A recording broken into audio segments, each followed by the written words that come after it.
So yeah, hello everyone, everyone on LinkedIn, everyone here. Yeah, guys, it's really great to see you all, and welcome to our very first session of Press Your X to Play. So I'm Maria Amirkhanyan. I'm working as a head of gaming division at Duamentes, and we launched this series to open up some honest conversation about UX. Research and the real challenges that are shaping today's games industry, and there's quite a lot of them.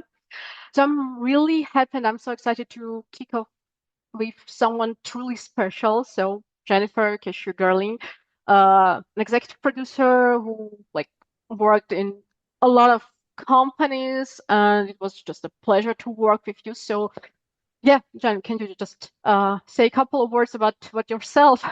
How did you Yeah, end up here in the gaming studio, in the gaming companies, gaming industry?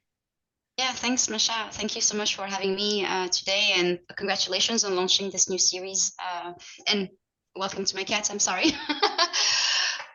Yeah, so I am an executive producer, but mainly, I mean, I've been a producer for the last 15 years, I think, in different positions, from publishing, but also in development. And so I have the chance to have a very wide experience in terms of both sides of the games industry, which is very cool, I have to say.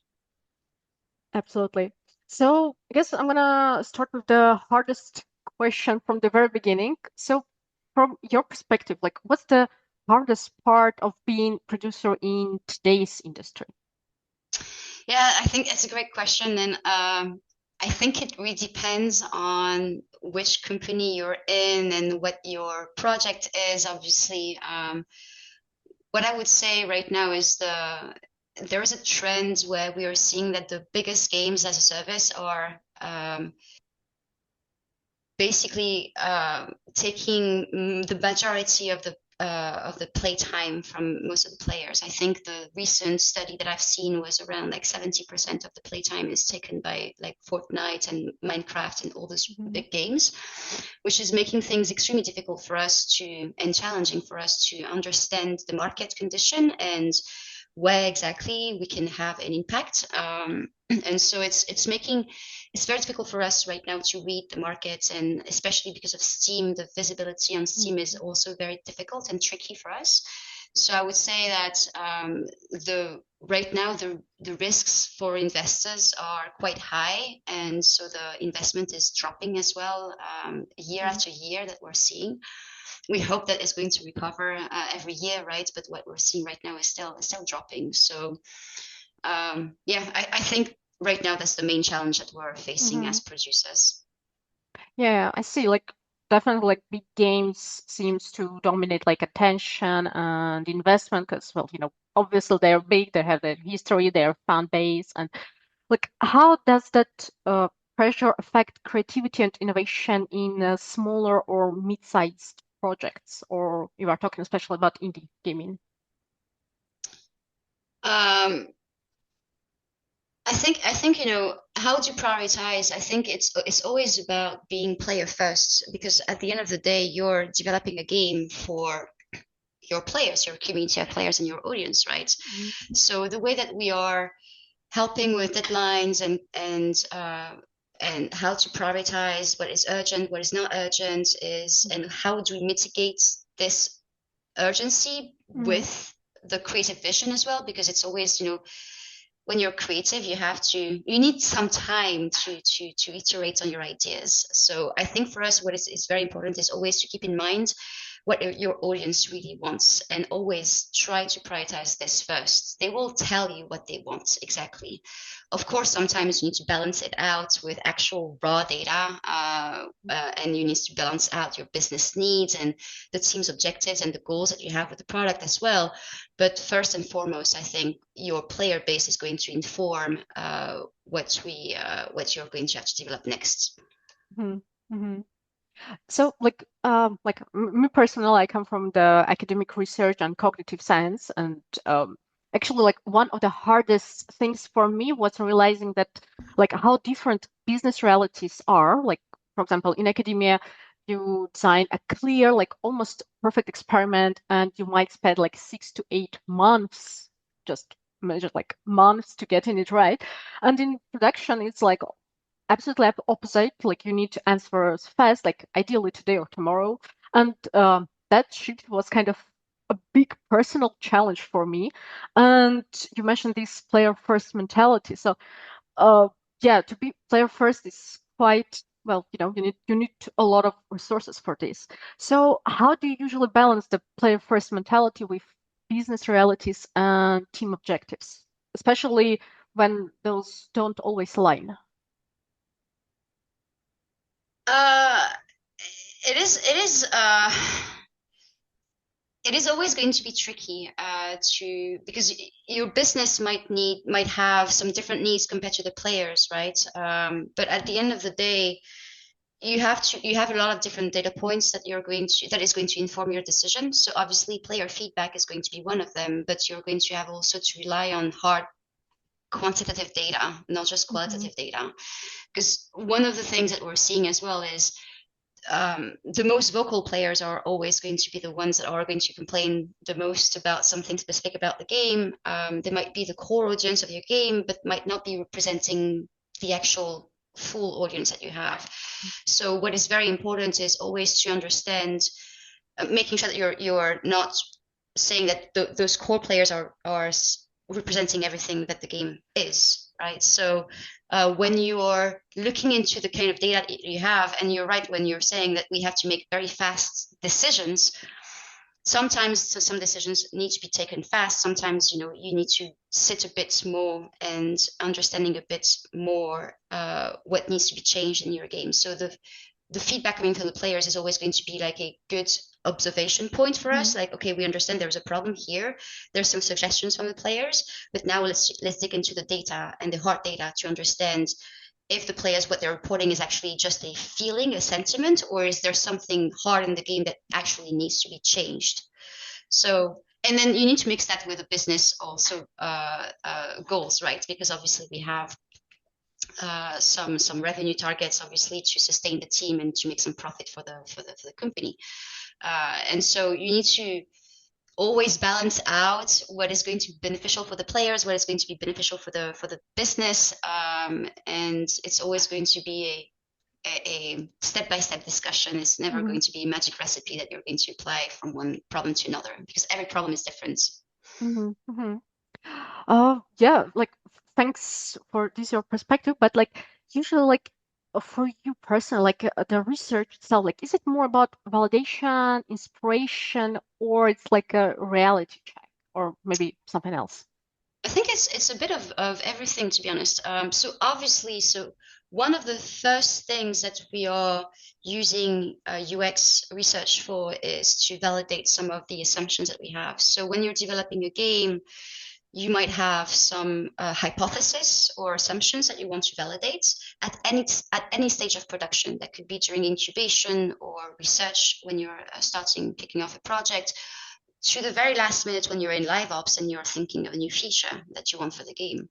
So the thing is, you're always thinking, okay, I think that's how Hmm. players are going to react to this feature, and I need validation for this. But at the same time, sometimes players are coming up with some ideas as well, and so we want to make sure that the UX research that we're doing is wide enough so that it's leaving some options as well for the players to also share some thoughts and some ideas that they Hmm. have for us. So it's not about looking for ideas from them, but ideas come from UX research as well as Hmm. byproducts.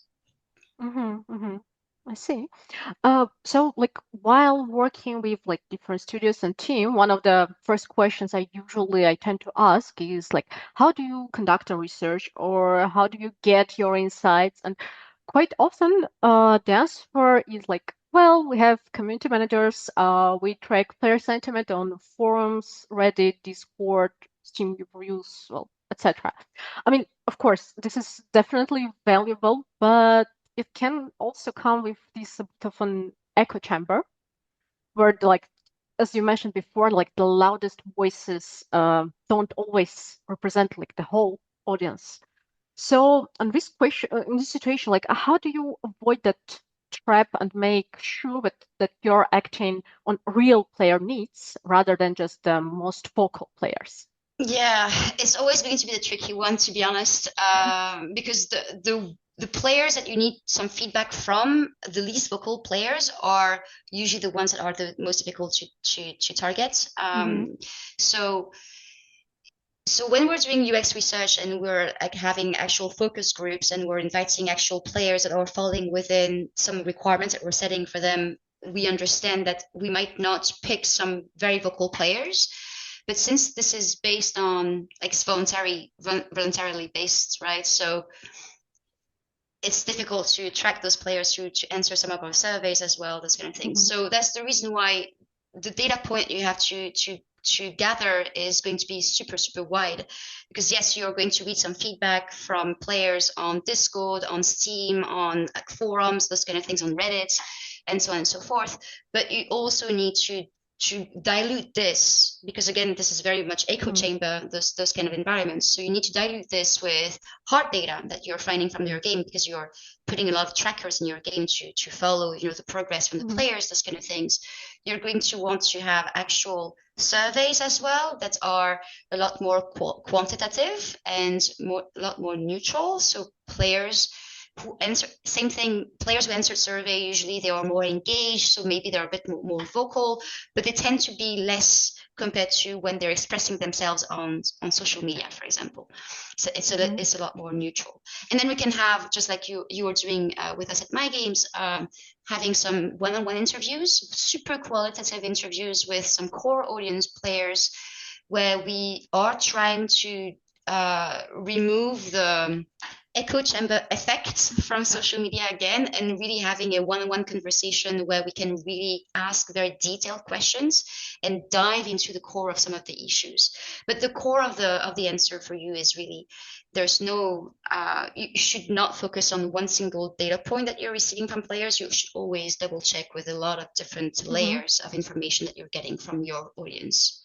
Mm-hmm. Mm-hmm. I see. And sometimes, like when we're talking about, well, the research, it seems that, well, yeah, you need like a special, some people who are gonna, well, conduct all the interviews, surveys, etc. You need to spend some time to gather all the feedback, like via surveys, interviews, like whatever like method you're using. And many teams fear that the research will slow them down. So can you maybe share a case where it actually accelerated development or helped the team to like move faster, but maybe with confidence? Yeah, I think so. Every team that I'm working with, we always have the same worry.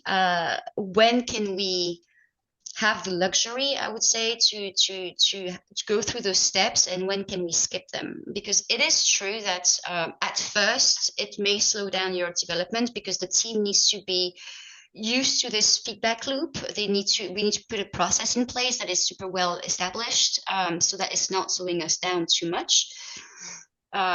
And especially because, I mean, just like you were saying, you need to prepare. You need to set up Mhm. all those questionnaires, like the surveys, interviews that you're going to set up with the players. And so that's very time consuming, and you might not have the luxury to do that all the time. So what is very important for us is really to understand what is crucial for us to validate, because again, we're going back to the reason why we need this is, what is it in your game that you need validation on?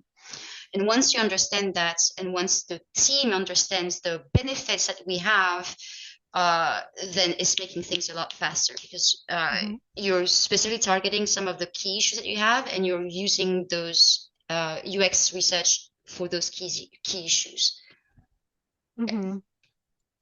Yeah, I see.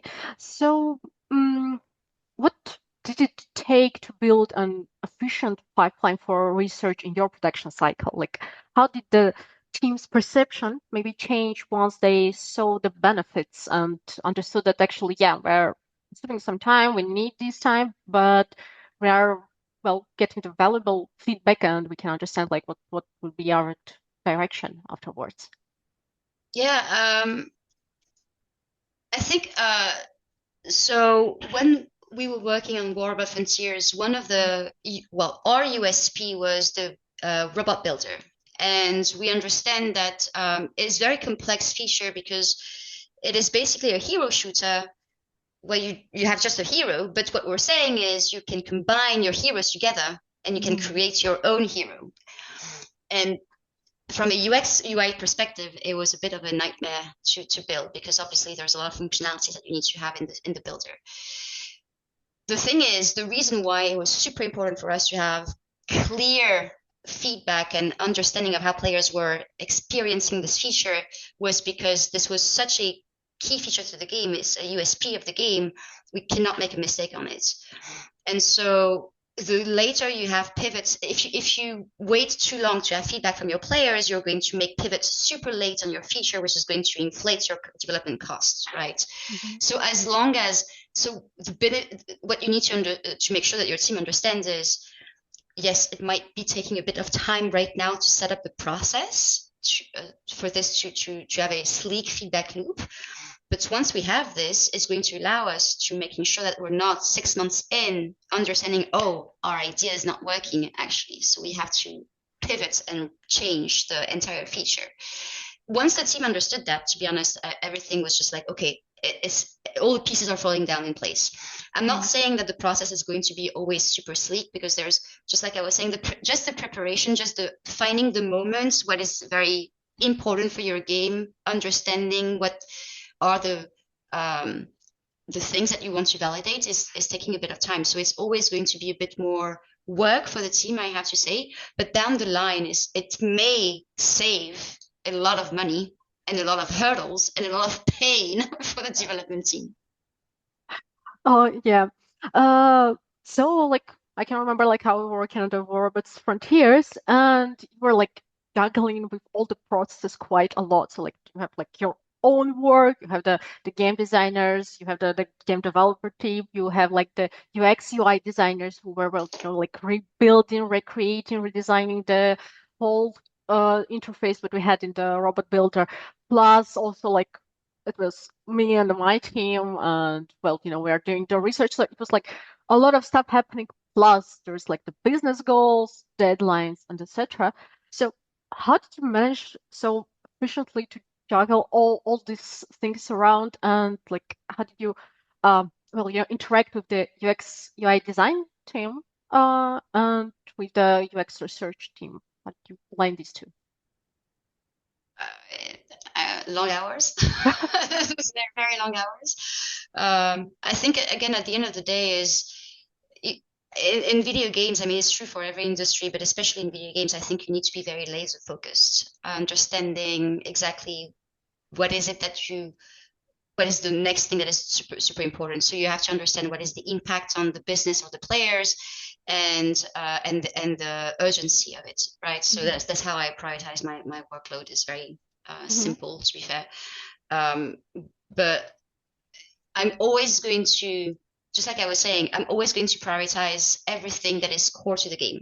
So if this is something that players, everyone will have to interact with, it's not a small feature, it's something is really central to your game. We're going to prioritize this no matter what. And so whether it is going to be with the monetization team or like design team or the UX UI team or whatever, at the end of the day is which feature is this touching? Is this feature something that we're not sure of? Okay. If we're not, then what is it that we're not sure of? What is it that we still need to validate on it? And what is the impact on the business or on the players? And what is the urgency? Do we have time to actually fix this, or do we need to do this right now? So that's how we are helping Mm-hmm. prioritizing the different kind of workloads around UX UI. Mm-hmm. So long story short, like if the feature is a core feature, a USP, like it's selling the game, and we know that players were gonna face it quite a lot. We're gonna handle all the stuff with it. Plus, because of this feature, this part of the game, like it's crucial because of the monetization, because the business needs. So it means that this is the thing that we definitely need to go and check out and be sure that yeah, this definitely works. We might have like some other maybe minor issues with in other interface parts, but this particular thing is working as we want to, and players do understand how to interact with it. Okay, so have there been cases where maybe skipping research was the right decision? What do you think? So just like I was saying, I think you can skip this step if this is not a must-have. If this is not something must-have that you need to validate, compared to, Mm-hmm. again, it's all about prioritization, because you always have tons of things that you want to validate. There's tons of things that you're not sure of, but you cannot drown the players with too many questions. And the team needs to be focused because they don't have much time as well. So the way that we decided to do this is we have basically a grid system where we were just thinking, okay, again, what is the impact and what is um, the likelihood of this happening, and then how this feature is important to the game, how soon do we need to fix this, and then can Mm-hmm. we skip or not, basically. I would say that we try to not, I mean, unless we are really short on time and there's a very important release very soon, we're trying not to skip those steps, because again, especially if you're, I mean, in pre-production, this is super important that you're nailing down the feature as Mm-hmm. early as possible, because again, as a producer, your role is to making sure that you're on time, on budget, and on budget is and those two are the most important. I mean, on quality obviously, but um,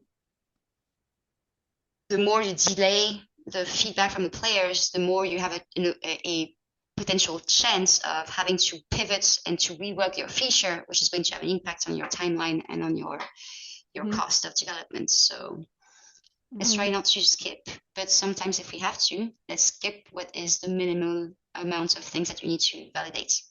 Mm-hmm. Mm-hmm. I mean, yeah, I guess this thing definitely aligns with when we are talking about like big games, which have like these full production or cycle. But what if, well, we are really tight on deadlines, on timing, and maybe you can say here a word or two about another project which we are currently working on. I'm not gonna spoil the name and everything. I'm gonna let you to say everything about the project, but yeah. So go ahead. What do you think? Yeah, so right now I'm working on a very small indie game called Casting Whispers, and it's set to release very soon, actually, in Q4 this year. It was made by the solo dev, so it's a friend of mine who's been working on this game for the last 3 years, and he has been very good at understanding his audience. But he had a few things that he wanted to validate. It was coming late, very late in the pipeline, and so because the game is about to release, and he could not validate a bunch of things. So what we did was we decided to focus on what we could have an impact on based on the players' feedback. And because of this is current roadmap in mind with the release in Q4, we decided, okay, we need to focus on bug fixing and stabilizing the client, making sure that it's super optimized, right?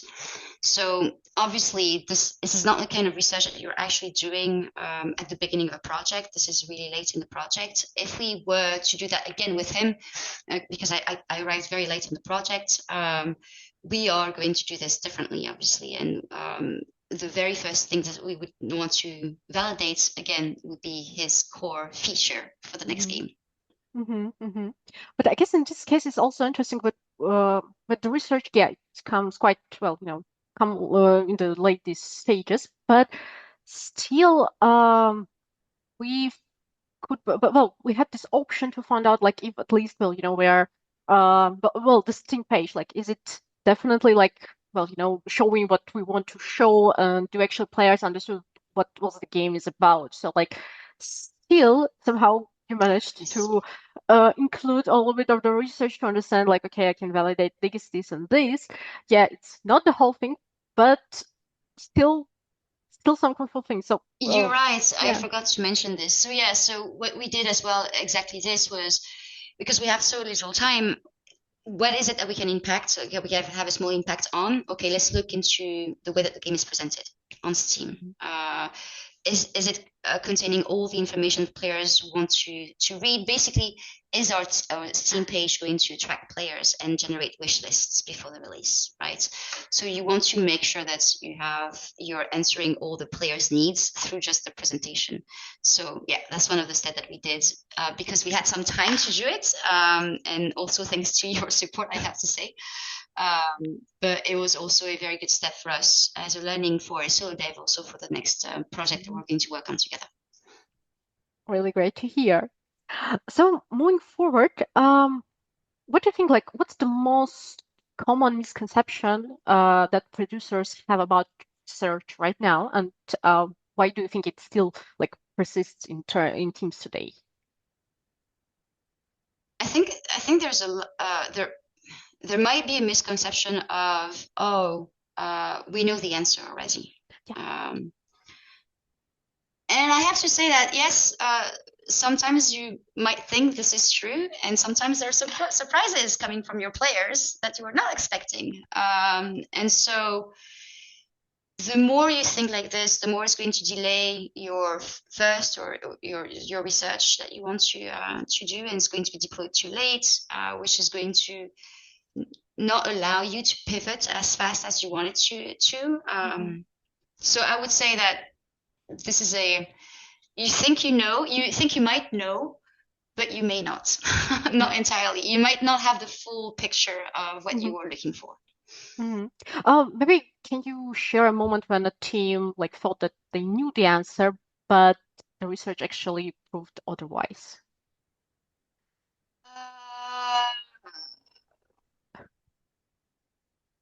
Uh, from the top of my head, so I think same thing. So when we rebuilt the UX UI for the robot builder on War of the Frontiers, we thought that this new design was cool and that it was going to work and there was no problem whatsoever. And then players actually tested it and we received some feedback. It was not major, but a few quality of life kind of things that really helped us making the feature as usable and friendly to use and enjoyable to use as possible on the game.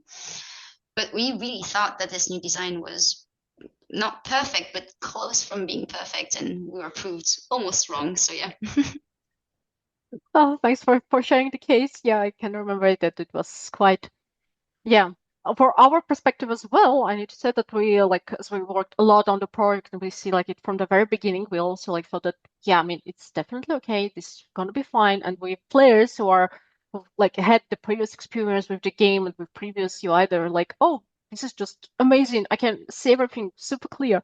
But for the newcomers, the audience, they were like, oh my God, what I'm seeing here, I just want to press one button and everything will just magically, well, no, just my robots will be built and I'm going to play the game. And it Yeah. wasn't like this at all.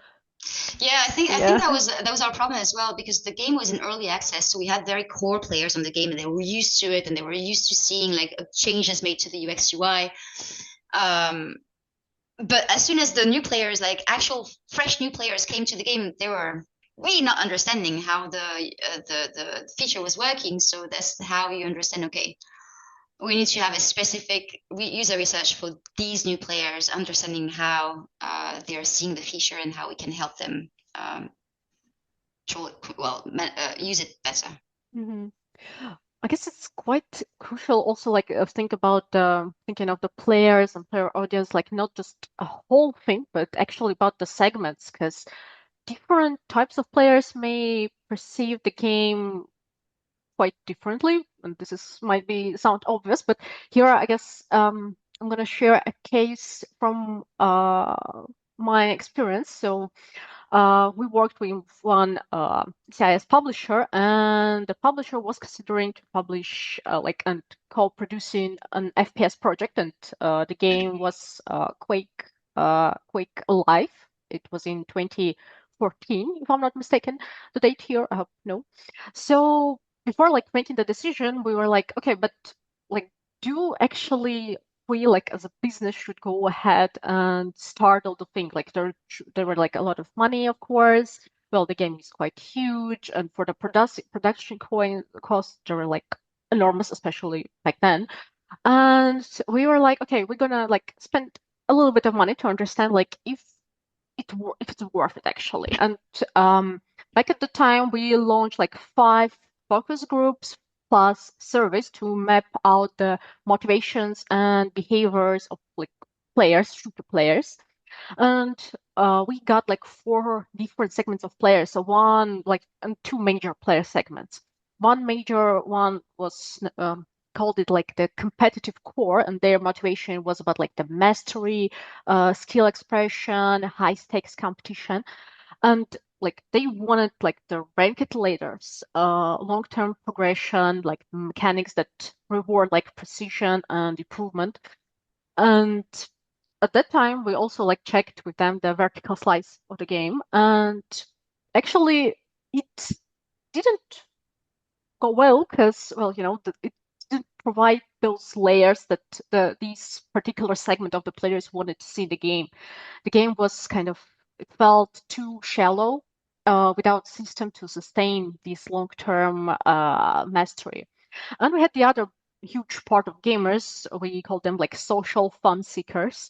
Their motivation is like these quick matches with friends, teamwork, live competition. They're not into ladders and this kind of stuff. And for them, they value accessibility, low entry barriers, and these kind of a playful social features, more arcade style of gameplay, but not, well, this high competitive. And the other problem here is that the game leaned too heavily on the serious mechanics, and it wasn't light, but rather too intense for this cohort of players. And we had this kind of a gap. So for one players, the competitive players, we found that the experience didn't go deep enough. For the social players, it felt it was too demanding and not welcoming. So it's like something in between on those 2 groups, and we were like, okay, I guess this is the moment, the perfect moment where we're going to understand like what do we want to do with the project? Like, do we want to go like fully into competitive style, or we still want to go to the new players who want to play, well, not this hardcore and super fast game, but, well, just have some fun.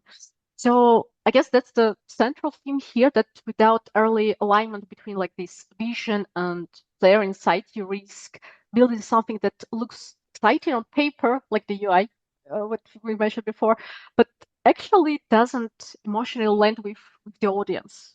Yeah. And that's something that is very interesting because just like I was saying at the beginning of Mm, the call, right? One of the main problems that we're seeing as producers right now is to understand the market fits mm, because of the attention span is being stolen from a lot of different games, but also from different apps like or Netflix or those kind of things, right? And when you're building a game, the product strategy should be super hyper focused on your audience. Who is your audience? Who are you targeting?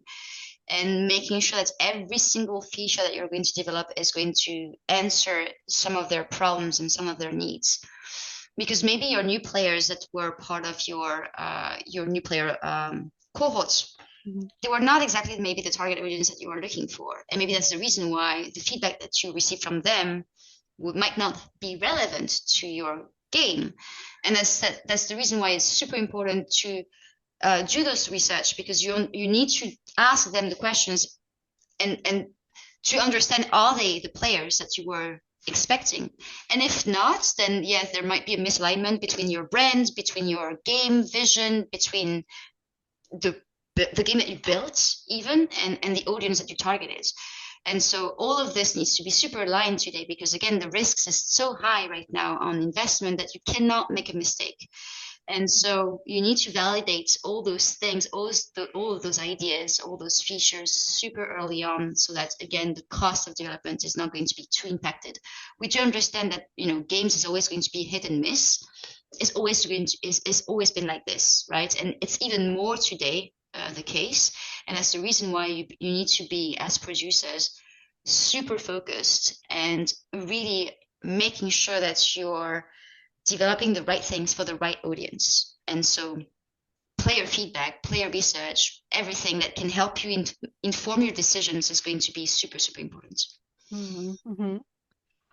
Okay. I guess time to turn up the heat a little bit. I mean, we're going to do a hot take round. I'm gonna throw like out a statement and tell us if you agree or disagree, and most importantly, why. So first one, player feedback is overrated. Disagree. Strongly disagree. Your gamers, your players are going to break or make or break your game. At the end of the day, I mean, even if you might not like it, it's just the way it is. You need to listen to their feedback. You need to balance the feedback with other data points, just like I was saying. But your players' feedback is not overrated. It is what is making your game for sure. Hmm. Okay, then I'm doing the game and I know better what my audience need. What do you I'm think sorry. about this? I'm Yeah, sorry. like for example, if I'm a developer and I'm saying like I'm the developer, I know better what my audience needs, so we're doing this in this way, I'm saying. You might think so at first because you know that's always the difficulty in games. You might have the best idea, but then the market fit might not be there. Maybe the trend is Mm-hmm. gone. Maybe players moved on to something else. Maybe you don't know. What something that I keep saying to my teams is you build games usually with a lot of brains, a lot of different people, and the trends are moving so fast right now, and the players' attention span is so short right Mm-hmm. now that you really need to understand what you're building. And if you're in your own echo chamber, because you can have your own echo chamber as well, then you're not going to face the reality of things. And you need somebody to challenge you. And the best people to challenge you is going to be your team, obviously, your team members, and your players.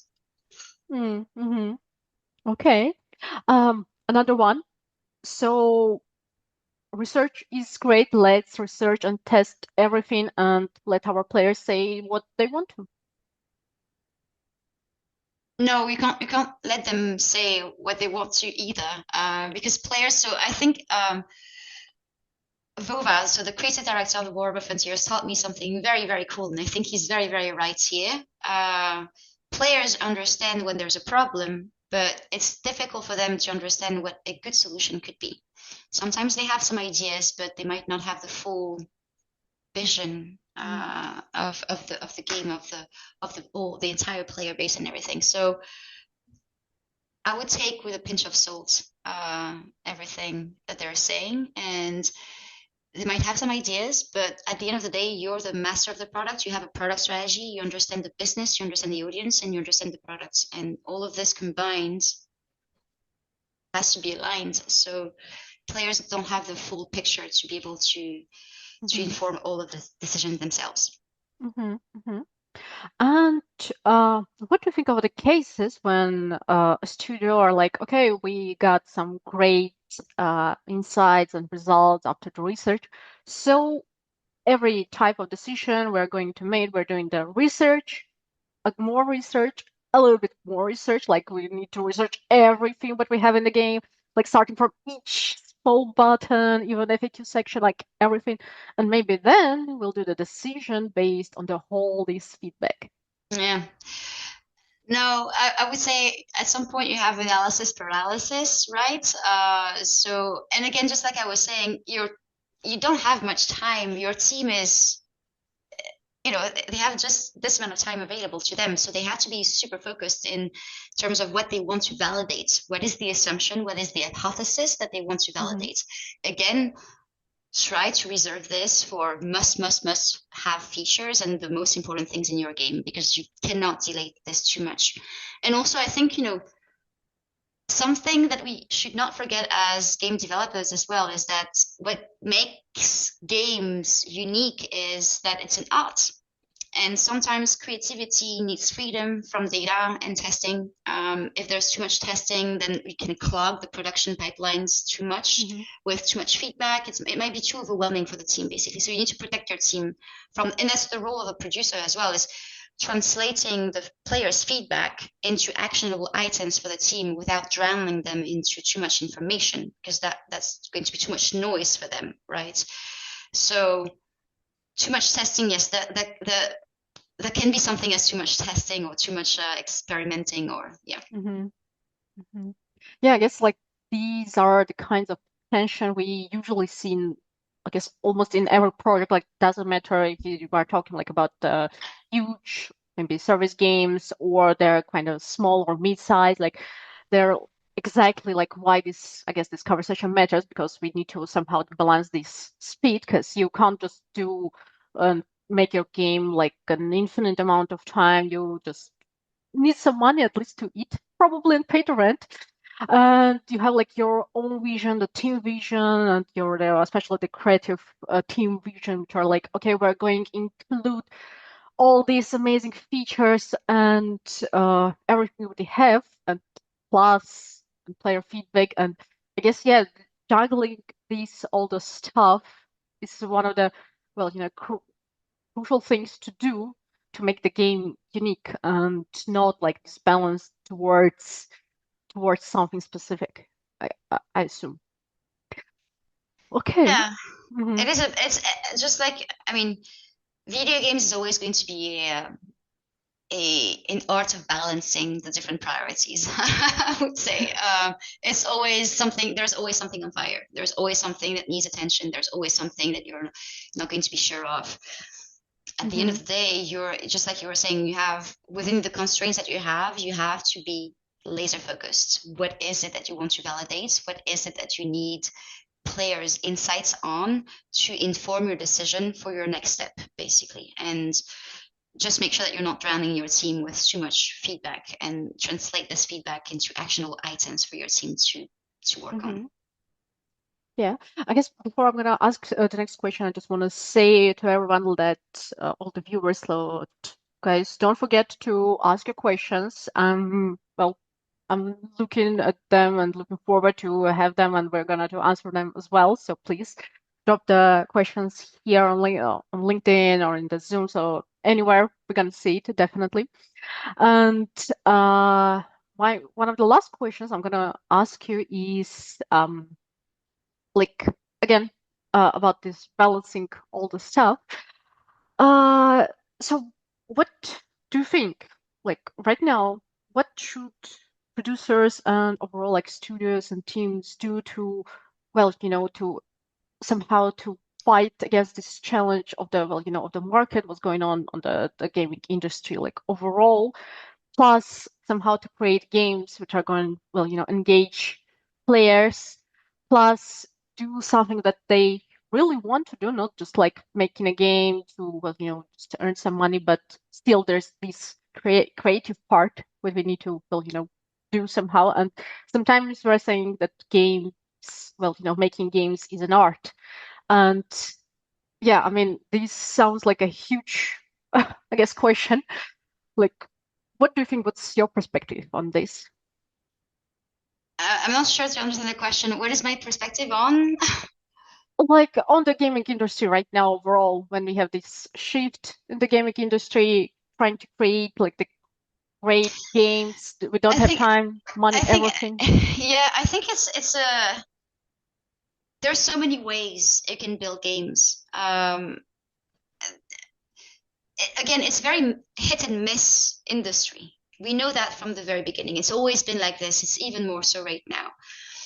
There's some studios that might be creating a game without researching anything, and they might be a super hit because it is the right time, the right moment, at the right audience with the right product, and magic happens.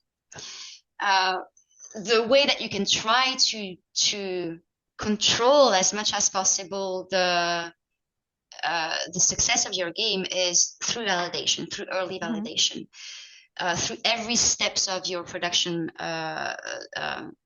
road. You can try to making sure that you're validating your assumptions and your ideas, so that you're not pivoting late and you're not costing more in development. So yeah, I mean, I don't have a good answer, because again, it's so difficult today. You see some games that are making like super huge successes, and I don't know if they have done any research. Probably they have, maybe they have not. I don't Hmm. know. What I would say is, for me personally, if especially if we have some big budgets, we need to be very careful in the way that we're spending the money, right? Because again, I think what the trend of the investment drying out right now, year after year, Hmm. is concerning. So we need to prove to the investors or to your publishers or or whoever is investing in your game, that you're in control of what you're doing. And even though it's a hit and miss industry, you can show them that everything has been done properly to control as much as possible the risks associated with the project. And one of those tools is UX research. Mm-hmm. Okay. And before we close, like if you could give one piece of advice to like producers and everyone who's about working with research and maybe they haven't started yet, like what would it be? I would say patience is key. Mm, You might, I think so, not losing in mind what is it that you need to validate. Because doing research for the sake of just having research is useless. You're going to lose some time with your team, mhm, some precious time, but some um, how would you say this, efforts, like the people are spending their energy on this, right? So it's tiring for everyone. So you really need to making sure that before you're going through like the research itself, like nailing down what is it that you're wanting to validate, and making sure that this is very important for your game to validate. Again, you don't want to lose time from your team. Your team needs to be focused on building the game. So yes, understanding what you want to validate and being focused on this, and then making sure that you're explaining the benefits to your team. Because as a producer, you're the advocate for some of the business needs, and this is a business need in my mind as well, not just a product need. And you need to make sure that the team is buying into the idea of establishing such a mhm, pipeline, because it's not going to be just one research, it's going to be multiple ones that you're going to run mhm, through the pipeline. So they need to understand, they need to buy in, and they need to um, understand why this is important for them as well, and how mm, this is going to impact them. mhm. Interesting. I guess I have just one more last question for you. So usually when you decided to that, yeah, this is the thing what we need to test and make research, like was it more intuitive for you or maybe you had like a, I don't know, like a checklist or something that you were like, okay, this is a thing, I'm gonna test it because one, two, three, four, five. Yeah, so when you're planning a milestone, you have a list of assumptions that you're going to base your milestone on. So I don't know, player progression, blah. And you're going to build in your milestone something related to this player progression. Well, when you're planning your milestone, you're always thinking of what is it that I want to validate. And it's going to be through interviews like UX research, but also data points, right? So, for example, one of the things could be, so we are early in production, we're in early access right now. You're estimating that our weekly playtime is going to be X hours per week. We're going to ask players how much they play, why they play as much or why not, and then we're going to look into hard data as well. So everything Mm-hmm. is planned ahead of time when you're planning your milestone. Oh, mm-hmm. I see. Um, okay.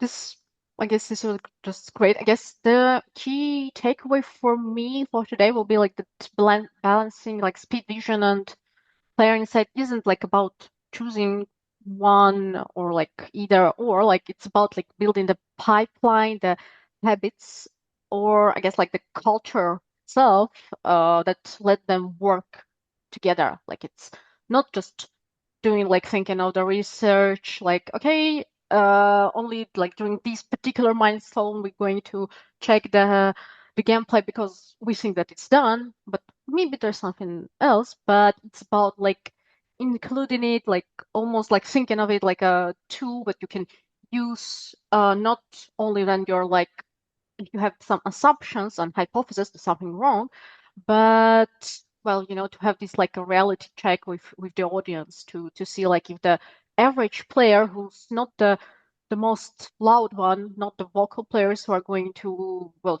write all the reviews or well, leave their feedback literally everywhere. They're not the loudest one, but actually you can reach it and you can see these particular players like how they interact with the game, and it kind of doesn't matter what's the genre of the game, like is it like a complex one, a casual, a hardcore, or etc. But it's like something that you need to like keep in mind during like each milestone Yeah. from the very beginning? It is it is definitely something that you need to is sorry, how would you say this in English? I'm sorry, I'm losing my English today. Uh, but you need to put yourself in this habit, right? It is not something that is because you always want to go fast. You always want to build Mhm. and go next, right? But asking yourself the question, what I'm building is good, and why I'm building this is the most important question that you need to ask yourself. Why? And why is because of my audience and because of the business needs and blah blah blah blah blah. But you need to this why you need to validate and yeah. Mm-hmm. Okay. Thank you so much for the honest conversation. And actually, I have some questions here, so I'm gonna read them out. So, Lana is asking, I'd like to know your opinion about marketing budgets and strategy. Even if you know what your audience needs, you still have to fight for their attention. And with each passing day, this battle becomes more and more intense. Marketing budgets often equal development budgets. So, what do you think of this one? uh so the marketing is yeah, marketing budget is always going to be a bit of a tricky situation depending again on your project. But I would say yes, I mean marketing budget is depending on the type of game that you're building, if it's a triple A or an indie games, the marketing budget is going to equal X amount of your development costs.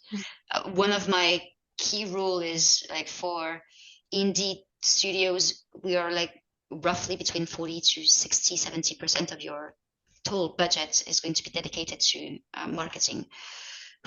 Triple A studios, there might be even like 100%, well, maybe even more of your budget. I'm not sure I understand the question exactly. Like, so how much am I going to spend on the game on the marketing budget? Is that the question, Lana, that you're asking? Yeah, I guess Lana 'Cause, will have the yeah. question. Yeah. Um, so until then, yeah, Lana, please, you can add like more questions here. And until then, I have like another question. Where to start in the reality of a super small indie game with a small budget and low UX maturity if you join at a late stage? Asking Dmitry asking the question. Perhaps in your case, as I understand, you joined the project late. I guess he's referencing to the Casting Whispers project. Like, what specific steps do you recommend taking in the area of research? So yeah, if it's a case with an indie studio and a small project and you're joining late, so what would be like your checklist of things that you need to, well, make it check or cross out and to understand like, okay, this is working. We don't need your research or this, I have some assumption. We definitely need to check this out and etc. It's a very good question. So for very small indie games, I would say what you want to really understand is if you're a super indie game, like a solo dev, for example, you're going to be most likely super, super niche. You're going to target a very niche game because you cannot build something crazy unless you take 10 years, right? So you need to, most likely, you're going to have one USP, maybe a couple of KSPs with your game. You need to really understand if this is going to resonate with your audience that you're going to target. So, for example, Casting Whispers is a horror, psychological horror game. And the key feature is a listening feature. And what you need to, what you, if I were to, if I was working on this game from the very beginning with Thomas, the developer, we would really try to understand if this feature, the listening feature, is something that is going to sell your game, basically. Is this going to differentiate yourself enough from your competitors on the market on Steam? Because if not, then it is extremely difficult for us to sell your game because super small indie games, they are going to have like very small marketing budgets. So the noise is going to be something that you're going to have to fight against.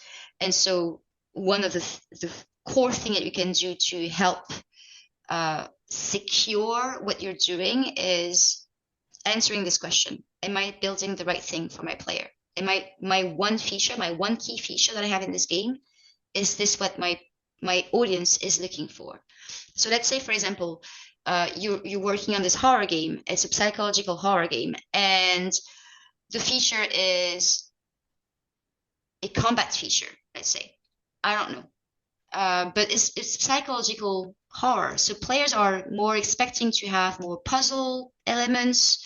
There might be exploration elements that they're expecting, but they might not have expected a combat setting. And all of a sudden, you're putting them in the shoes of an experience that they were not really into in the first Mm-hmm. place.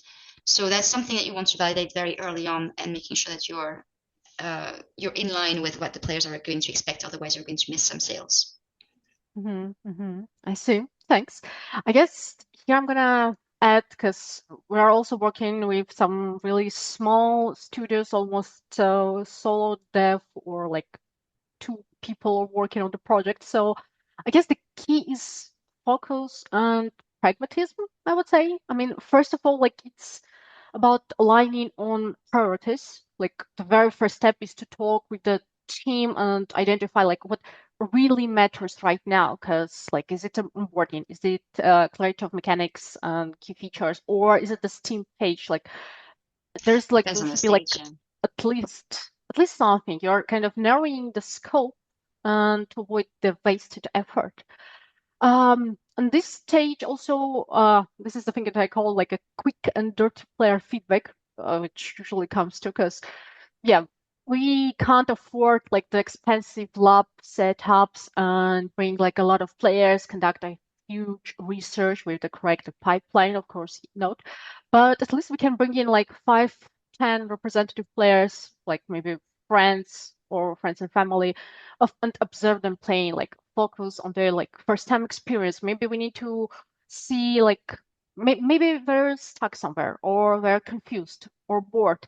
Yeah, we definitely know what we can't, well, remake the whole game. We don't have the time, but maybe there are some low cost tweaks and tricks, something that we can add, maybe a tips on something that actually like that we don't need a lot of time, a lot of effort to put in this, but still this will help. I mean, again, when we're talking about casting whispers, we had this assumption about the listening mechanic. We know that we can't change it because we don't have time, but at least we understood that in a particular point players are stuck, and we can add like a small hint, not in the game itself, but before it Yeah. starts when you have the tutorial that, hey, when you're listening, you can also have an additional, well, thing, ability. I'm not gonna spoil it. Maybe someone would love to play the game. So yeah, you'll if someone will play the game, I guess you'll see what I mean here.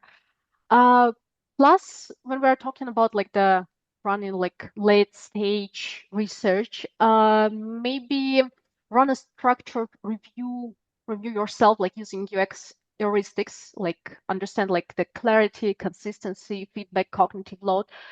Sometimes you don't need like much players or a lot of time for this. Uh, like I'm gonna share an example here. Like my team was doing this kind of expert UX UI review on some mobile projects, and we know that the game will be in global launch in a week.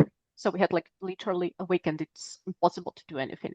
And we were like, okay, we're gonna test it out. It will be not that clean data, but at least it's something. So it's about like prioritizing like low cost, high Mm, impact mm, changes. mm. Yeah, that's very true. Again, it depends on the where you are in the life cycle and how much time you have left, and prioritization is always going to be a lot of different data points that are going to inform how to prioritize. But I agree with what you're saying, Masha. One thing I want to say to Lana, by the way, is for the marketing budget. So because of the discoverability being very difficult on Steam right now, and the algorithm is a bit of a mystery for everyone, I have to say. And unless you are a very highly how to say this, you're generating a lot of revenue on Steam, then you cannot negotiate with Steam to have like a feature thing, right? It's super difficult. And so that's the reason why your marketing budget is going to be extremely important, because you're going to, without marketing, your game is going to be lost in the noise. And now how marketing you can, like, how do you do the marketing, and what channels are you going to use, and what strategies are you going to use, is going to greatly depend on your budget, and it's going to depend on your product strategy, and so on and so forth. But I have to say that you cannot do without marketing today. Yes, there's a few examples of games that made through it and without much marketing, and they became massively successful. But that's what, like a handful of games out of the 21,000 games that were released in the last 18 months on Steam. 21,000 games in 18 months on Steam. It's huge. And we've done a research actually at My Games, and we saw that 99% of those games are not ROI positive. They're not generating any revenue. Like, they're not positive on the revenue that they're generating compared to the cost of development. So that's you need some marketing. What is it that you're going to use, and how you're going to do this is another question. But yeah. Okay, I guess, yeah. Thank you so much, first of all, Jen. It was really a pleasure to talk with you and for this such an insightful and honest conversation. And thanks to everyone who joined us live for the very first Press UX to Start event. And Thank you so much for having me, Masha, today. It was yeah, great joining you today. absolutely, it was just my pleasure. So I guess stay tuned for our next session because we'll be announcing details very, very soon. And going ahead, especially about the question about the marketing, our next session will be exactly about the marketing, about how to deal with the There we go. development versus marketing and research, what's going on behind all this. So it will be quite a lot and interesting. So stay tuned. We're gonna announce it all very, very soon. And just to highlight, the record will be available on YouTube. So keep the conversation going in the comments. We'll be answering your questions there as well. And I guess, yeah, we're kind of late, but I have another question from Dmitry. Oh, okay. Yeah, how do you determine what is truly important and what can be deprioritized so the team doesn't get overwhelmed, as you mentioned? I guess this is the thing that we've already discussed today, but maybe I'm gonna come back a bit later again, or drop me a message in DMs and I'll answer to you. But I guess this is the thing that we're gonna highlight in our upcoming posts about prioritization and deprioritization, I guess. If Dimitri, if you have like a specific example, like if you have a real problem, a real case that you want to need some input on, feel free to poke me directly on LinkedIn, and let's dive in this together. I'll be happy to help you prioritize properly. Yep, definitely. So once again, thank you so much. Thank you, Jen, and everyone who's been here and everyone who's gonna watch the record on the YouTube. So drop your questions. It was really great to have this conversation, and thanks for the amazing questions. It was just awesome. Thank So you, Maria, for having me again tonight. And thank you, everyone, for joining us tonight. And again, if you need any help, if you have any questions, feel free to poke me directly on LinkedIn. I'll be happy to help you. definitely. Okay then. Until next time, thank you all, Thank you. and see you soon. See you soon. Bye. Bye, everyone.